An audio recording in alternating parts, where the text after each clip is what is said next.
Call the meeting to order. Please rise for the pledge. I pledge allegiance to the flag of the United States of America and to the republic for which it stands, one nation under God, indivisible, with liberty and justice for all.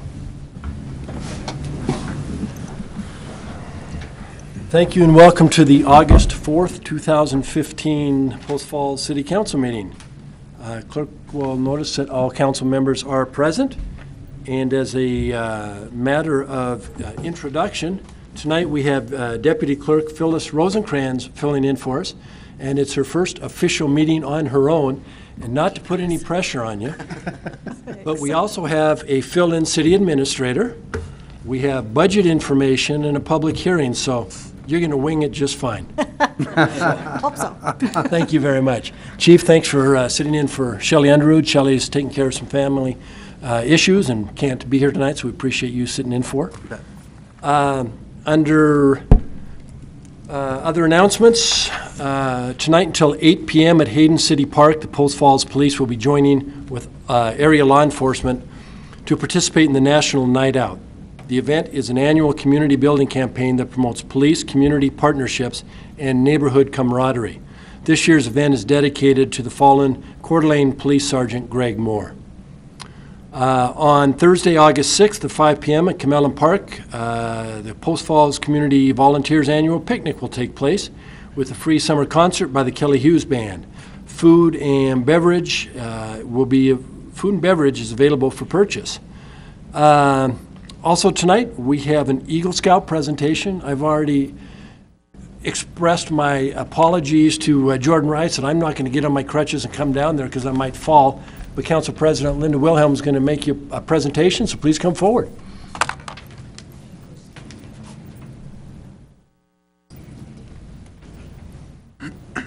Turned on. Do something like that as well. Okay. You know? Okay. Jordon, congratulations on attaining the highest ranking within Scouting. The realization of this outstanding achievement will undoubtedly lead to successes and accomplishments throughout your life. Best wishes for the future, and that is from Mayor Jacobson. And to introduce Jordon, this fall, Jordon will be a sophomore at Post Falls High School, where he takes honor classes and is on the soccer team. He has been in the Scouts since the first grade, and he earned his Eagle Scout rank at the age of 14. And check out all those badges. Excellent job. That wasn't on here, I just added that.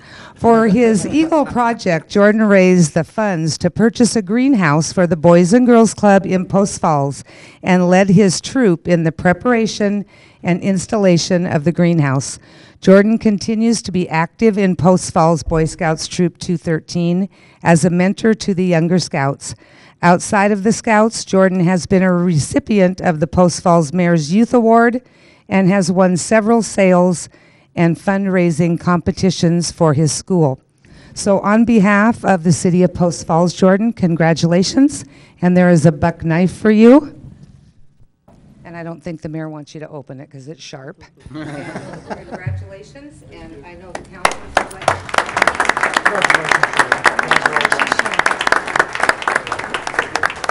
Congratulations, thank you. Good job. Congratulations.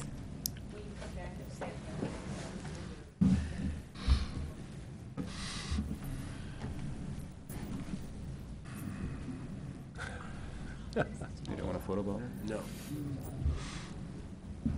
No photo bombing? I'm trying not to.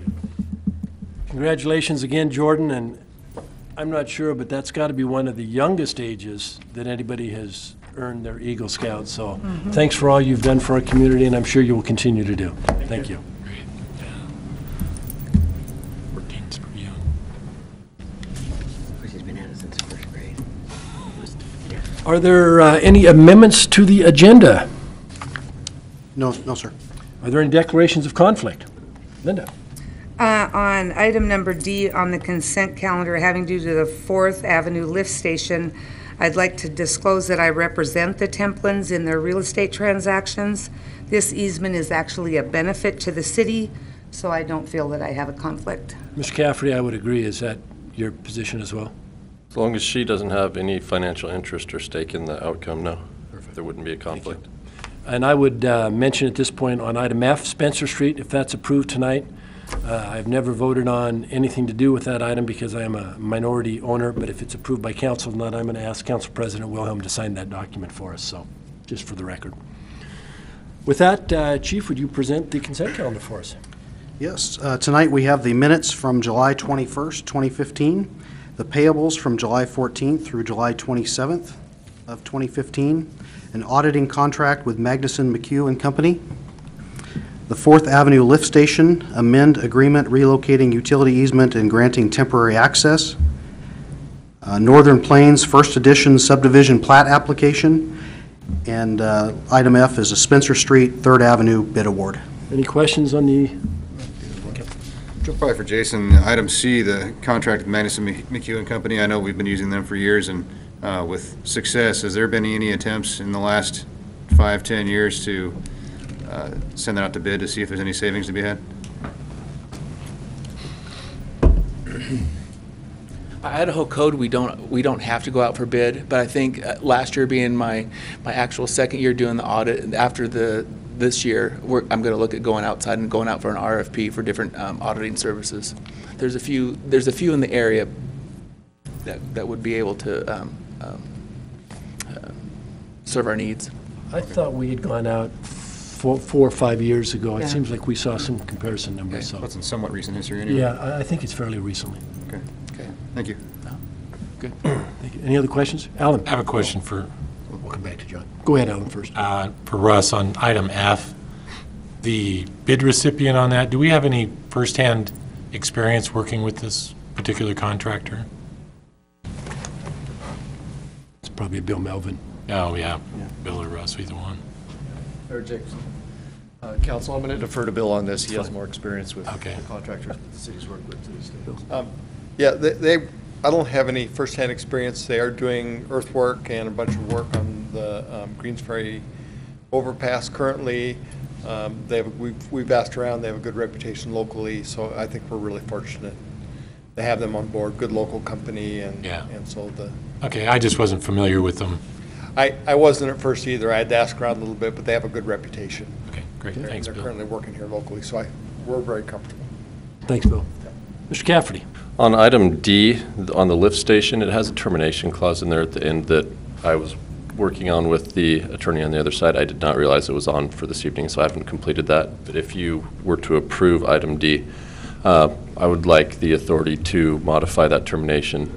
In essence, what we're working towards is there's a termination clause for the temporary easement without a permanent easement necessarily being in place. We want to modify that, work through that issue so that there will be permanent easement prior to the termination of the temporary.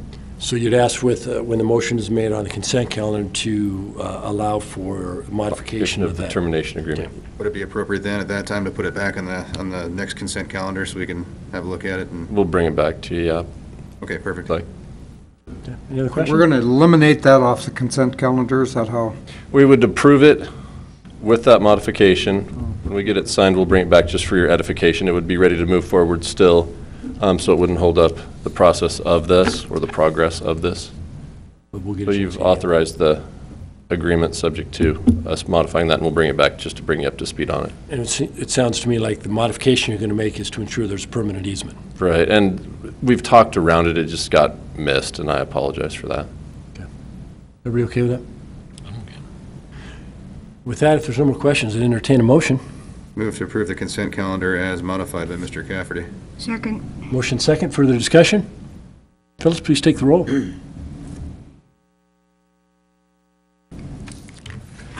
Wilhelm. Aye. Hissong. Aye. Henderson. Aye. Malloy. Aye. Wolf. Aye. Thorson. Aye. Motion passes. Thank you very much. Next item is a public hearing, master fee resolution. If anybody cares to testify, there's going to be forms in the back. You can fill them out, turn them into our clerk, and we will recognize you. But in the interim, we'll open the public hearing. All right. Good evening, Mayor and Council. This is the first of 2 public hearings we'll have for the fee resolution. There was a suggestion that we run 2 so public could have time to comment instead of just 1, so this will be the first one. The next one will be at the later council meeting, at the second council meeting later this month. But by Idaho code, we only have to have one, and we only have to bring fees to council if they increase larger than 5%. But it's been past practice at the City of Post Falls that we bring all fees back to council, regardless if they increase 5% or not. Okay. I wanted to go over the large increases that we'll talk about. The first one's going to be for water rate increase. It's going to be 3%. Reclaimed water, this is the third year of a rate increase that is going to be 10%. If you remember, the last 2 years was 14.5%. We'll still have in the future increases, but they'll be at a smaller number. Reclaimed water cap fees is going to increase 3.19%. Water capitalization fees will be a 4% increase. Based on engineering record, the impact fees are going to increase 2.48%. And the contract that the City of Post Falls has with Post Falls Sanitation is based on different economic indexes, fuel indexes. And this year, actually, the contract, after the calculation was done, the sanitation fees will decrease. And streetlight fees, there will be no change. And so basically, a lot of times when somebody gets their utility bill and they'll say, well, what does that mean for me? If so, I've done a side-by-side comparison from fiscal year 15 to fiscal year 16, showing that the street lights, there will be no change. Sanitation, there's a slight drop. Water connection fee will be a 30-cent change. The water usage based on 5,000 gallons will be a 20-cent change. And if you look at reclaimed water, that increase is going to be $3.87.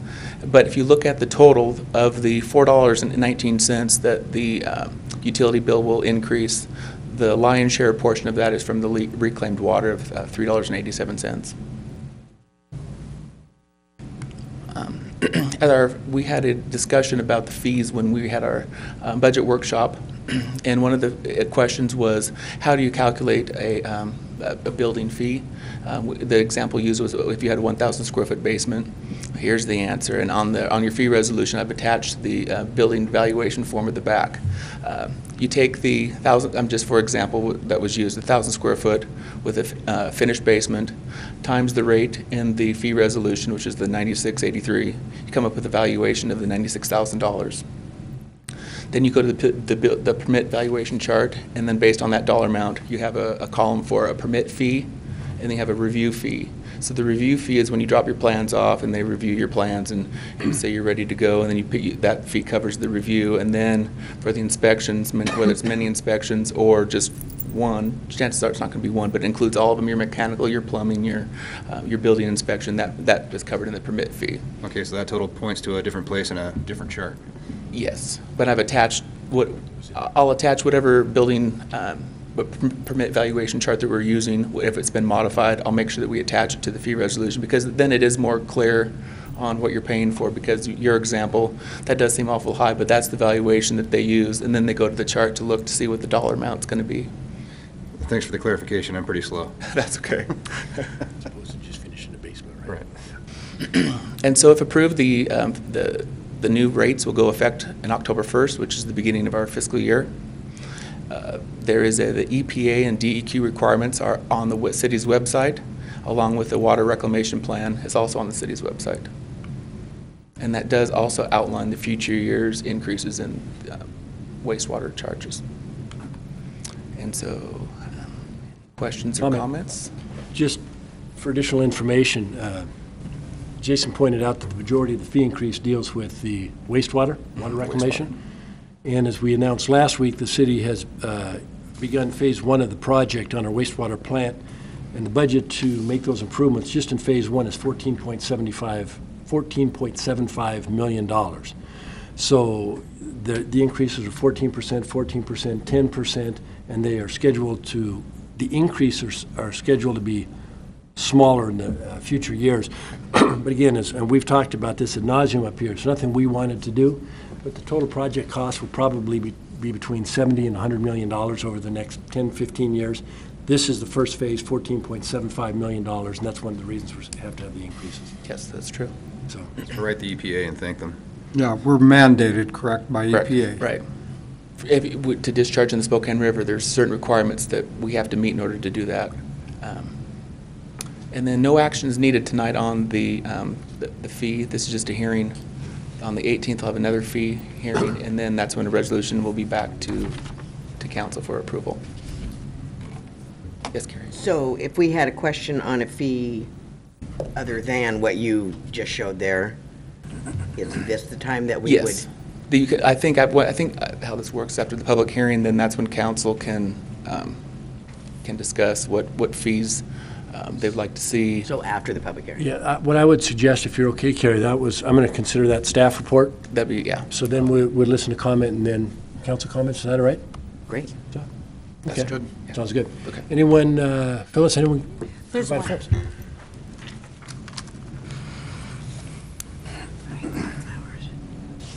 Thank you very much. Mr. Flowers Told you. does wish to speak, and he's in opposition. Name for the record, please, Bob? Bob Flowers. Good evening, Mr. Mayor, Council. I hate to be splitting hairs, but as was just pointed out, we're raising all these water fees to reclaim water and all this. And I keep asking, I asked it last year, why do we have to increase our water rates by another 3%? And I believe last year I was told it was because of some matrix that somebody had come up with a couple years back that said each year you gotta raise your rates X amount. Well, I just feel that another 3% on top of 10%, on top of 14%, on top of another 14% is just kind of adding insult to injury. And does the city really need that other 3%? Granted, it's only, according to those figures, 20-cent increase in our bills, but it's still just another add-on, another fee. And do we really need it? That's all I have. Thanks, Bob. And I think the question, we'll have Jason follow up. I think the answer to that is, when it comes to the water master plan, wastewater master plan, it's a long-term plan that is being created. And of course, as the city continues to maintain and improve facilities, the costs go up. But we will find that out and have an answer for you for our next meeting. I understand that costs do go up, but it was developed several years back. Things could have changed Sure. in between. We'll take a look and have it for the next meeting. Thank you. Thanks, Bob. And with that, that's all I wanted to comment, right, correct? I will close the public hearing. And now, Jason, any rebuttal, or are you okay with? Okay. So, council comments. Carrie, let's start with you. Yeah, I want to go to page 81 of the 325-page agenda that we have. And this is the fee that we have for, in the City Hall area use fees. We have fees for people to use the rotunda, the anteroom, the council chambers, and the plaza. And this was brought to me, we had this discussion, and I'm not sure when it was. Was it a year ago when we did fees, or 2 years ago? And this came up, and I know that I mentioned it then, but I never made any motion or anything. But I believe it was May this year that National Day of Prayer was held. And so area churches had National Day of Prayer on a weekday out in the plaza, in the public square, and they were charged $250, as would anyone be charged for having a gathering.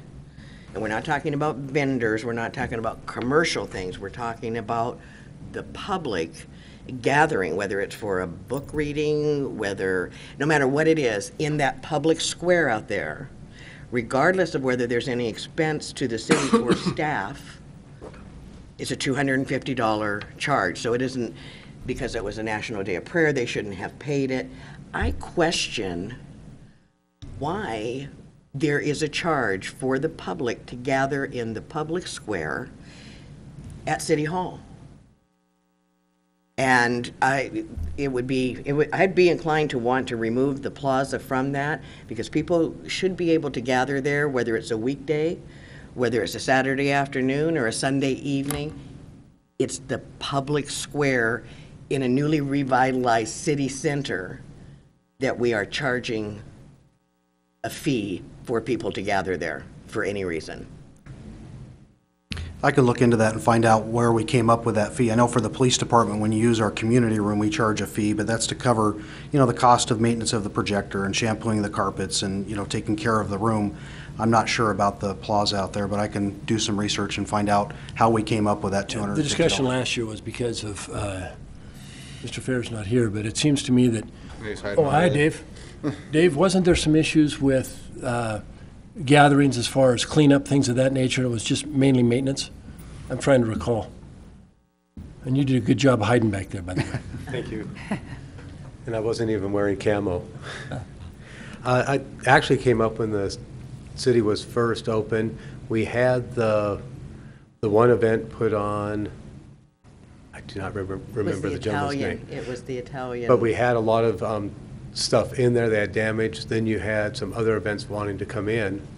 And that's at the point that the city instituted that. Yeah. I know a few times it's come up that they want the restrooms open, and so there was some cost involved in it. Sometimes there isn't, but it's kind of a blanket. But that's kind of a different thing. If somebody says, I want to use this for such and such function, and we want City Hall open. I'm talking about if I want to gather people together in the City Hall Plaza, whether this building is open or not, I have to pay $250. That's as it's set up now, yes. Yeah, and that's where I have an issue. And I think the key in it, if I might, was they looked at what was an organized gathering versus just people showing up, and that was probably where a lot of it came. Organized gatherings, I know. So, Dave, if I could find 10 friends, which might be difficult, said, hey, let's all have lunch in the plaza. $250? No. I mean, I'd pay if I could get 10 people to join me, but I think we need to really go back. I agree with Kerry. We need to take a hard look at this. It is called the plaza, the public plaza. And the word public, I think, is the key word out there as opposed to plaza maybe. We need to take a look at how we're doing this. I understand you have to open the rotunda for restrooms and have somebody here and everything. I agree with that. But, boy, it's like charging to go down to the park. We don't do that because it's a public park. And this is a park. It's called a plaza, but it's a park. I would like to see staff take a hard look at that.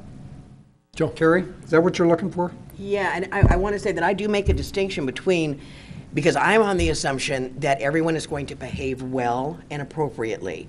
And I think that what happened with this fee, and we were all in agreement with it, is we had a group on a for-profit festival, in a commercial venture, not do their due diligence and be good stewards of public property.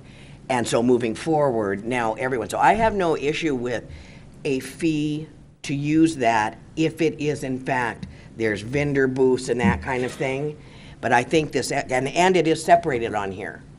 Also, there's two different, because if you are doing vendors, you pay $500. Right. And I know we have the commercial use, and I guess, as Scott said, we can go back and look at it. I'm actually not, it was an issue that our previous city administrator worked with, and I don't know all the answers. I'm telling you as I remember it. But absolutely. Would you visit and bring something back? We'll bring stuff back. One sector. The other thing is, Skip, for half that price, I'll have lunch with you. I was hoping I'd be invited. I think that, it's probably worthwhile to have a review of the amount of the fee and what that's intended to cover and so forth. However, part of, I believe, the reason of having a fee or some kind of review process or approval process in the first place is because that allows you to use the plaza at the exclusion of other groups. So that way you don't have three groups that just show up all at once and say, I want to use the plaza, and they get in a fight over who gets it. So at some point, there's got to be some sort of organization. If you're going to have an organized function there, then they got to come to the city and say, can we have this organization here, and can you help keep everybody out because it's reserved for us? What that ends up costing us, I don't know. So maybe we review that, but I think some sort of fee or at least a permit process is certainly appropriate. You know, with the parks, like you mentioned, we've got the pavilions or covered areas down there. Well, those are always there. If nobody's in it, it's not reserved, I can go sit down in it for free. If I want to bring, you know, the NIC Rugby Club there, then I got to pay a fee, so. Define it much better to where people just want to come and enjoy it for the sake of it. There should be no question about having to pay for it. But if I want to bring a band in or something, yeah, I think there has to be some control issues here. And it goes back to what Kerry talked about. We had, in the beginning, when we're all new building and happy and we had this great thing, we had some people abuse the use of the plaza. But from that, I think maybe we went too far or not far enough in defining the use of it. So I'd like to see just take another look at it. So, Chief, you, Dave, Jason, come back. Absolutely, yeah, we'll talk about it and have some answers for the next council meeting. Thank you. Can I ask a question? One more question. It's on the same thing there. We have different fees here for using this area, then we have deposits, and then there's a section on the next page, 23, that has no title. I don't know what that is. Because it's got deposit for the rotunda is $50, then on the next page it's got just rotunda for $25. I don't know what that $25 is for. Do you know? I believe that's just for the use. I don't have my forms with me, but I think that's just for the use of the rotunda. Well, it's, no, you've got. Hold on a second, good. Find it, Lindy, I can't find it. It's off page 23, which is actually page 81 on it. I'm sorry, 82. Catch that all. Yeah, but. I might have printed different. Skip, if you go up to the page up top, this part right up here, just type in 81. And what page is it? It's 23. 81. Oh. Actually, I just wanted to show that I actually read all 325 pages in the packet this week. Sure. It's on what page? It's actually 217 pages. Oh, I have 325 here. 325 I'm on page 82 of 217 325. pages. Yeah. There must be a lot of blank pages in Who there. else can turn a public hearing into fun? See what I'm talking about, Jason? I see, it looks like it's included somewhere. Can I ask something while he's looking? Sure. One of the things that was mentioned a year or two ago when this conversation was had at a council meeting also was that the reason that there is a fee for gatherings is that way the city can control who gets to gather out there and whether it is appropriate, and the phrase, we don't want the city embarrassed by having a group that has unpopular views out in the City Hall Square. I don't really want to have staff determining what is appropriate. We do have community standards of decency. We also have laws on what is appropriate. And you have the First Amendment. that And we pretty have the much- First Amendment. Couldn't deny him anyway, right? Right. As long as I've been working with the city, which is what, the last year and a half, we have not, it's content neutral, and it's more based upon, from my experience at least, and I can't speak to your fee, what the basis for them is and how, if they relate exactly to what the costs are. But what I've seen them used for is more along the lines of what Councilmember Malloy talks about, which is if you want the exclusive use Reserve of it. this, we have you here and not someone else, so you don't have a conflict, because, I mean, you don't want two groups there at the same time, both trying to be on the front steps, so. And so that's what that reservation policy is for. Now, the exact amount of the fee, I can't say, but I can tell you it has been interpreted and utilized in a content-neutral way. It hasn't been, what do you want it for? What are you going to do? What's your organization? It's, are you open I'm that only day going and on do you what have was that said to me money? by a City Hall employee, is that And that that- was why it was. That should, to the extent that I'm involved, you won't be able to do that. So- Okay, Jason? On page 22, the deposits are for the rotunda, the anteroom, council chamber, and plaza. The next page is for the use. So how does That's that? what this admin fee, that's what the administrative fees is set up, is the first one's the deposit, and then the next one will be for the use. You get the deposit's refundable. Yeah, but if you go back up, you got rotunda, City Hall area use fee, rotunda of $100, and then you got a deposit of $50, and then you go down below and you got rotunda 25. So I don't see how it could be a use fee. I see what you're saying So I now. think it's- Okay, well, Double check I'll it. bring this back and we'll look at Good catch, Alan. The only thing I can think of is that you have it broken out as to whether it's a vendor selling wares, maybe the deposit, but that doesn't jive either. Yeah. You'd think the deposit would be higher if you had somebody selling something. Okay. Good, thank you. Any other questions, comments? So we don't need an action, I don't believe, at this point. We've got information coming forward at the next meeting. Right, under the normal statute, as often interpreted, you would notice it up twice before the meeting and take action. But the city council has given direction to Jason that they wanted to have 2 public meetings before action is taken. And so, I mean, you can give direction, you can have it modified prior to the next meeting, but the final action will be at the last meeting. Okay. So right now, we've got, I told Mr. Flowers we'd get information on water fees. Yes. And that piece of it. The second would be on the rotunda use fee. You'll come back and. And the plaza fee, we'll do some research on that as well. The plaza, that's what I City see Hall rotunda, I area, apologize, I meant plaza, yeah. And then the section that Al pointed out. Okay? I did close the public hearing, thank you. Okay. What's that for? I was trying to decide if I closed the public hearing, but I think I did. so- You already did. You can open it and close it again if you want. Yeah, I could. Thank you very much. So we'll get that information prior to the next meeting, or for the next meeting, hopefully out prior to. Next item up on the agenda is unfinished business, fiscal year 2016 budget. Okay, at the last budget workshop, we talked about having a continuation of just reiterating what we had talked about at the budget workshop, actually. Last year, we talked about having 2 visits of the budget, one before the public hearing, so the public can be more involved, more informed. Then we have the public hearing, so you get, this is just going to be a run of what will come up at the budget hearing on the second council meeting of this month. Okay. I like comparisons, and so I wanted to compare fiscal year 15 to fiscal year 16. If you go down and look at the individual general fund departments, the expenditures are pretty much the same. There's some line items that have decreased significant. There's some that have increased slightly. So when we put together the general fund budget, we go through each department line by line, either remove items that haven't been spent up to what they have in the past years. We do kind of a 3 to 4 year analysis of spend, reduce the lines that haven't had, and then we ask departments for a request on increase their line items, and then Shelley and I review those and get back to the departments and let them know what we have added to their next fiscal year budget. Okay. Continuing on with the general fund, you look through, sorry.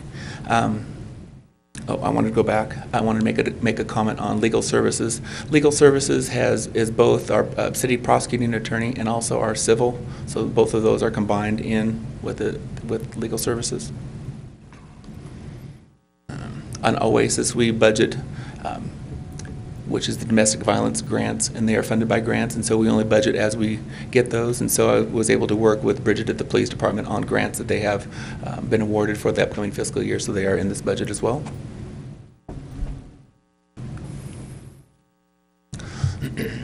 Let's see, the next item is, if you look at the subtotal for the general fund, the fiscal year 15 was 17.5 million and then fiscal year 16 is just a little over 17 million. We add in 2 additional funds, which is the personnel pool, and then we have annexation fee account. You'll notice that in fiscal year 16, it went from 100,000 to 250,000 because we were going to do a comprehensive plan update, and that will be funded out of annexation funds. Those annexation funds can only be used for certain things, and so that way the general fund doesn't pay. The annexation funds will fund those different projects. So when you do a comparison between 16 and 15 for the total general fund, 16 is slightly lower than what we are currently operating in with the budget. And this is just general fund. The next one, I wanted to make sure that I showed all the other funds that make up the city funds, special revenue, capital improvement projects, which are all your impact fees, debt service, debt service, and then, of course, your enterprise funds, which are your utilities with the water, wastewater, and to bring a total of expenditures of $42 million for fiscal year 15, and fiscal year 16 was $45 million. And of course, to have a balanced budget, my revenues have to equal expenditures, which they did. Okay. And then I wanted to point out, like I did the last time, some highlights of what additional items were requested by various departments. The police requested an emergency communication officer, which was funded at $54,000. Patrol vehicles will be funded again at $130,000. The streets had requested an additional employee for $52,000. The street department also received additional gas tax money, so we had to, which can only be spent on street projects. So we added additional $80,000 to street reconstruction, $100,000 for ADA compliance for streets, $5,000 for striping, and $20,000 for a radio system. For facility maintenance, we've continued with the ADA compliance and added $40,000 to their budget. The police department had received some funds that they had for the animal control, and so this is the fiscal year that we wanted to, Scott has a plan on how to use those funds, and so this, in fiscal year 16, started a spay and neuter program for animal control and also a facility capital for $125,000. And we have increased our legal for professional contracts of $25,000. Parks and Recreation had a park worker that was funded, and that was an additional $10,000, which Avista has gave the money to the Parks Department to fund that. We're going to add $5,000 for court and trail seal coatings, added additional for surveying and also for chemicals. And also, the police department was able to provide me last year with the facility maintenance plan that they had for their building. Want to keep the building in good working order, so in fiscal year 16 we've added additional $36,000 on top of what was asked for last year, and we want to keep the vehicle replacement capital improvement going for $95,000, and we're just funding depreciation on those vehicles. In the next step, we'll have an actual public hearing on the 18th on the budget, and if you have any questions, feel free to ask. Questions of Jason? Yes, Carrie. I think we have it on the agenda, but I'm curious on that animal control. Yes. The facility capital, $125,000, that's separate from the windfall? No, that's part of the donation. The staff met and discussed that donation that we got, and one of the recommendations that they had was to expand the shelter. Right now, the shelter is pretty small, and expand it, and so that's what he's referring to, is using some of those funds. That's great use of one-time money. Yes, exactly. Yeah. Okay. Thank you. Is that the 125 is out of the windfall? Correct. Yeah, both of those numbers there. I think the other one was 20,000 for the spay and neuter. Both of those would be out of the $235,000 donation that we received. Okay. Any other questions? Hey, I noticed that the finance department budget went down. Thank you. Oh. It's showing some leadership and pointing out to the other staff that can be done. It can be done. All right. Yeah. Would you, when Shelley gets back, would you be sure and tell her Skip said that? I'll let her know. She's probably watching. Thanks, Jason, and we'll have public hearing in 2 weeks. Next item up, citizen issues. Anybody wishes to address the council on a non-agenda item, please come forward, state your name, we'll let you speak. Mr. Rubin. Name for the record, please, Barry. Good evening, Barry Rubin. Hopefully this is going to be a violation of the rules. It's got to do with the budget, but it is not budget specific as far as monies or anything like that. It's got to do with perhaps a change in methodology. So can I proceed? And you can always stop me if I get into it. I'm going to let you proceed. Oh, no. I was hoping you'd do the other. Somebody stop. I'd like to put this out for discussion. I don't know how much value this may have, but in looking at budgets, it might perhaps be a useful analytical tool to use constant dollars in an addendum type of format to the actual dollars being shown. In other words, one would pick a base year, which might be appropriate, 95, 2000, 00, whatever one thinks, and convert the budget dollars to that particular base year. And that way you use constant dollars throughout the budgetary process to give a much better idea of fluctuations, either up or down, within the budget itself, taking into account things such as inflation, deflation, et cetera, et cetera. I don't know how much value that might have, but I know other entities use that to get a real dollar value, so to speak, on the budgetary process. So I was watching my cats destroy toilet paper rolls in my house, and this popped into my head. I don't know if there's a correlation between the toilet paper and what I've got to say, but in any case, just something I was thought it might be a useful analytical tool to get a constant dollar value. Thank you. Thank you. Jason? Did you get any of that? Good. Explain it to me. He just wants to be able to convert historical data, historical numbers, convert them to present day dollars, and do a comparison side by side. Okay. Thanks, Barry. Anybody else? Bob?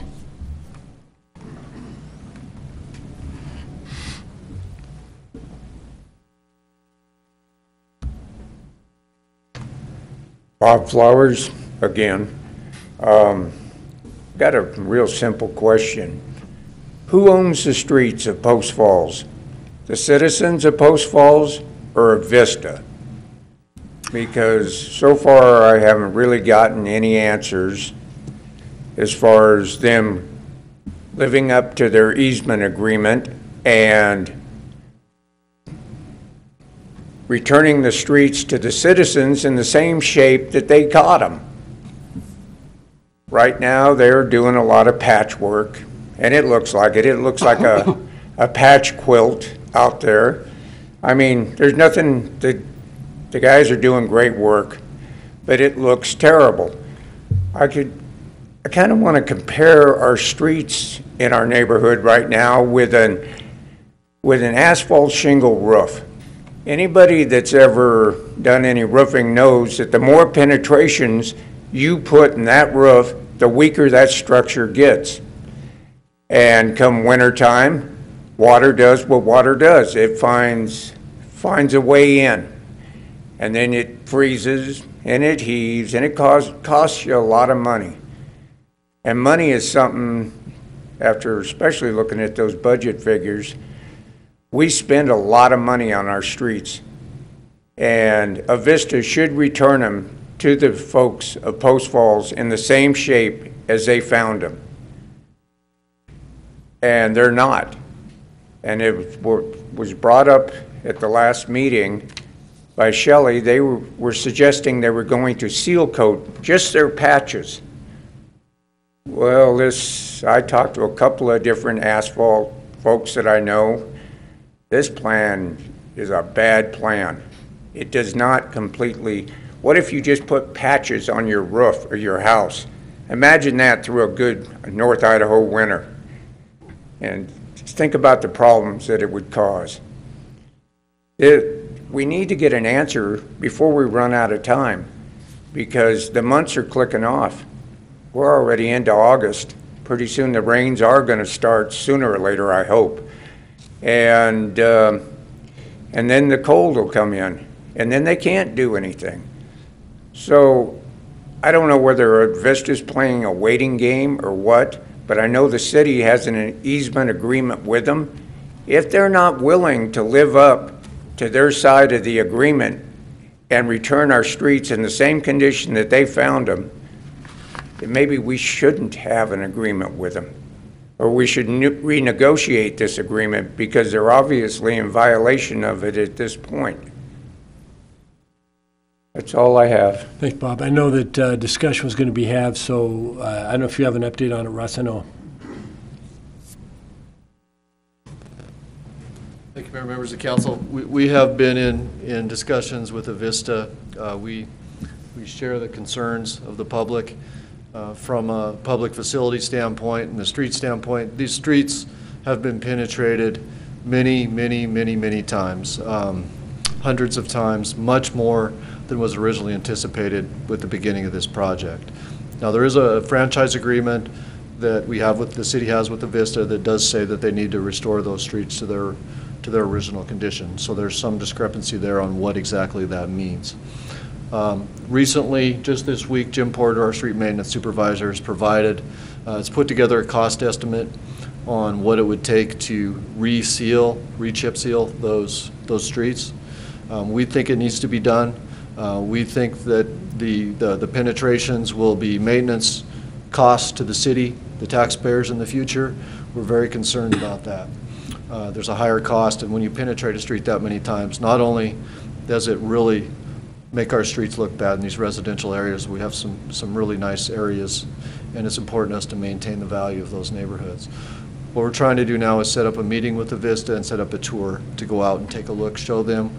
We've had our crews out looking at all the streets, doing the cost estimates, counting the number of penetrations on each street, and we plan to utilize that information as we go forward and meet with the Vista and discuss with them options to resolve the situation. And so that's where we're at right now, and we are on it.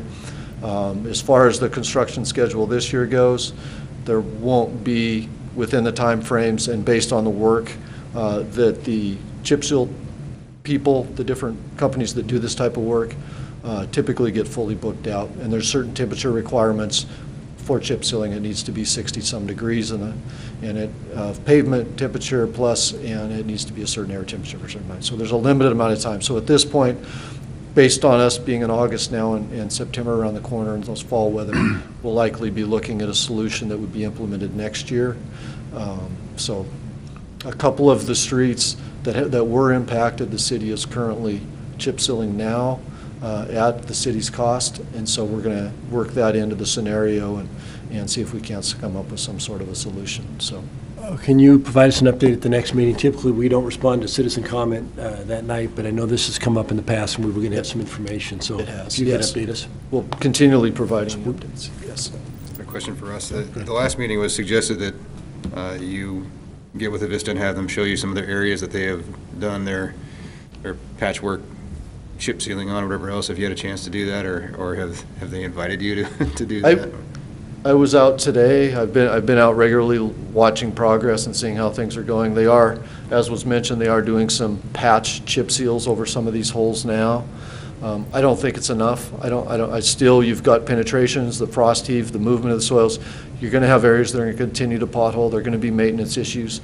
Nothing against the workmanship that's being done by the people who are doing the work, because they're doing a really good job patching these holes. They're just penetrations. We know that's where the water's going to get in. They're freeze thaw. Our streets are not going to be the same, and there's going to be a cost to the taxpayer. And it's going to shorten the life of the streets, and it's something that we need to address. And we'll continue to work towards that goal and keep you informed as we go forward. Al. Any idea, ballpark, not going to hold you to this, what would it cost? What are we talking about? We're talking about approximately $160,000. Ballpark, give or take. That's real money. It's real money. Okay. Thank you very much. Thanks, Bob, for bringing it up again, and they are working on it. Your concerns are appreciated. Anyone else? Seeing none, next issue is new business, none on the agenda. Next item is an ordinance dealing with Weitzel donation, and before we get into that, Richard Weitzel left a generous gift to the Post Falls Police Animal Safety Division.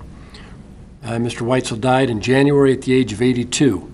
He left the Animal Safety Division $235,119. He was a World War II veteran and former electrical engineer. He also left the same amount to the Animal Welfare Institute, an animal protection organization in Washington, D.C., and $15,000 for Spokanimal, a nonprofit humane organization and adoption center in Spokane. It was a wonderful, thoughtful gift, and I know the chief and his staff are looking forward to how to use it, and we've seen some of the examples that were included in the budget. So I know he's not with us anymore, but thank you, Mr. Weitzel, for your generous donation to the city. So with that, we do need a motion on the resolution. Move to approve the resolution Weitzel donation to Post Falls Police Department Animal Safety Division. Second. Motion second. Further discussion? Phyllis, please take the roll. Wolf. Aye. Malloy. Aye. Henderson. Aye. Hassan. Aye. Wilhelm. Aye. Thorson. Aye. Thank you. Motion passes. Administrative staff reports. Chief, do we have any tonight? We have none.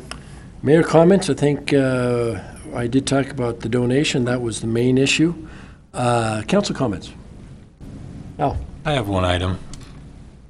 for those of you who haven't been to our new pocket park over here, we have a pocket park that's part of our downtown area, but what a lot of people don't know is that it got left out of the budget when we redid all that. So the contractor came to us, and this is basically for the public's information. The contractor came to us and said, you know, if you still want us to do this pocket park, we can do it, but it's going to cost you about $120,000. Correct me if I'm off on my numbers.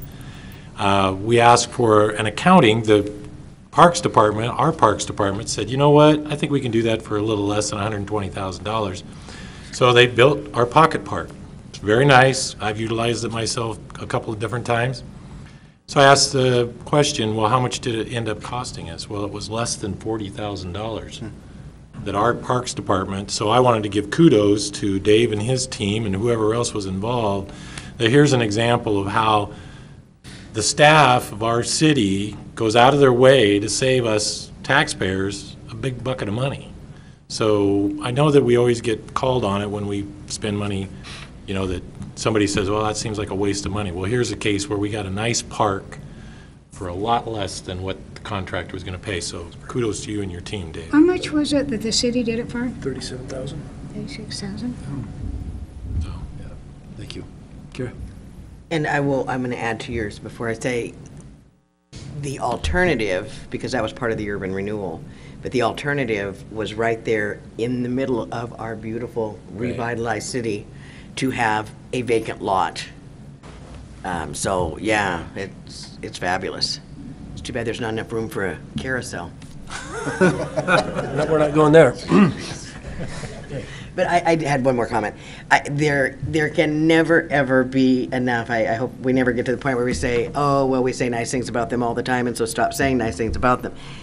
But without going into any details, I found myself in a situation early Monday morning, of which I contacted our chief, who brought in Captain Pat Knight, and it was, I'm going to use the word traumatic, but I know that what they did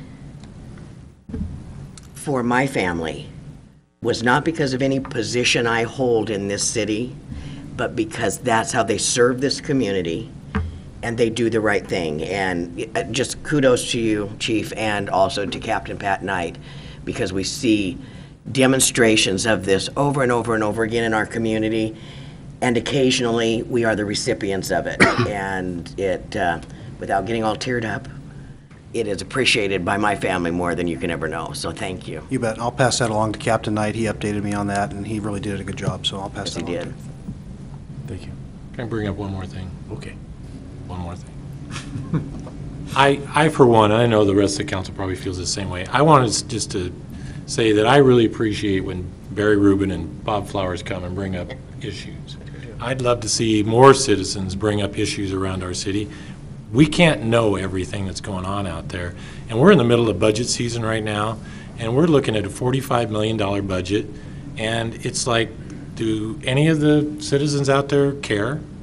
If you do, then look it over, ask a question. We'd love to hear your questions. If you don't, then we'll do the best job we can. So, but again, to you guys that show up regularly and ask questions and bring ideas, I appreciate it. And it's always good to see you. Yes.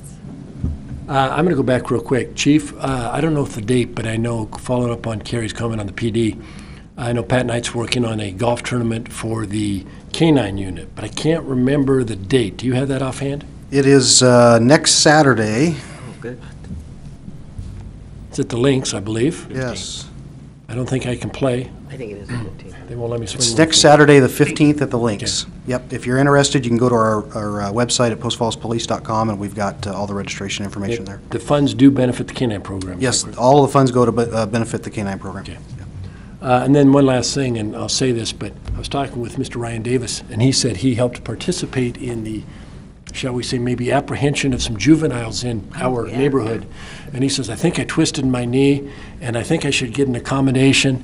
And he says, I'm glad I was wearing something when I chase them. So I don't know if you could give them some full accommodation, but I think it'd be appropriate. Okay, I'll check into that. Thank you very much. Some juveniles being mischievous, and about 4 nights in a row, and the PD got him, and Ryan gave chase to one, and so thanks for the work they do. Okay. But I couldn't let Ryan get off without saying But did he catch him? He caught him, didn't he? He tracked one of them down, yeah, but police had the other one, so. And we do need an executive session tonight? Yes, we do. How long? About 10 minutes. Okay. Move to enter into executive session pursuant to Idaho Code 74-2061C to acquire an interest in real property which is not owned by a public agency. Furthermore, that no action will be taken during the session, and the session will last approximately 10 minutes. Second. Motion second. Further discussion? Phyllis, please take the roll. Thorson. Aye. Wolf. Aye. Malloy. Aye. Henderson. Aye. Hassan. Aye. Wilhelm. Aye. Thank you. We'll enter into executive session.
Call the meeting back to order. Are there any motions to come forward? Adjourn.